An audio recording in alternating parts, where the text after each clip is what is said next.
to the investigation surrounding the murder of Kasipul MP Charles Ongondowere. Let's move on. Confusion surrounds the arrest of 3 young men in Kehancha, Migori County, in connection with the incident in which a shoe was hurled at President William Ruto during his 2-day development tour in the county. Whereas President William Ruto downplayed the incident, saying he had forgiven the perpetrators, Interior Cabinet Secretary Kipchumba Murkomen maintains that investigations are still ongoing, saying the act was serious and bordered on national security. Bramwell Bwire with the details. The incident that landed 3 young men in serious trouble. It occurred during a public address by President William Ruto on Sunday while he was on his developmental tour of Migori County. Hours after the president, through the government spokesperson Isaac Moura, declared his forgiveness to those responsible, Interior Cabinet Secretary Kipchumba Murkomen has maintained a hardline stance, insisting that the act was a serious breach of national security and warranted thorough investigations. I think that is something under investigations, and therefore I leave it at that to show whether there was really security lapse or whether there was intention or motive to harm the president, or it was a different issue. So the investigation is ongoing.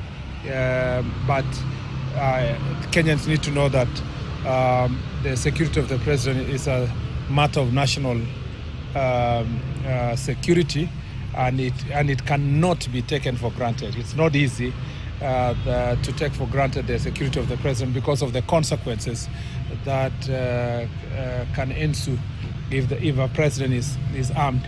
The contradictory position from the head of state and his interior CS have sparked public debate and uncertainty.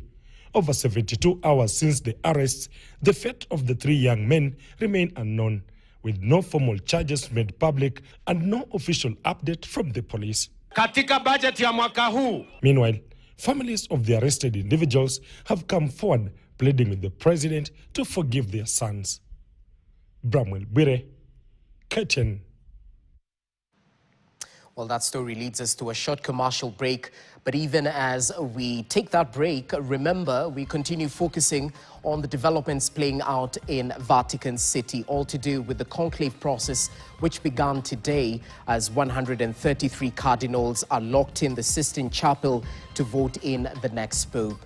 You well know of the symbolic smoke signals. All eyes are on that chimney on the roof, even as we await the black or white smoke signals. The black signal, of course, illustrating that the cardinals have not yet picked a preferred successor to Pope Francis, and the white signal means Habemus Papam, we have a pope.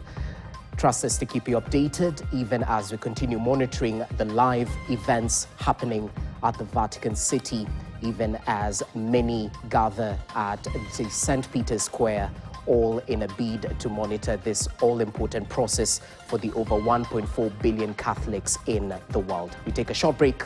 We'll be back with much more. Stay with us.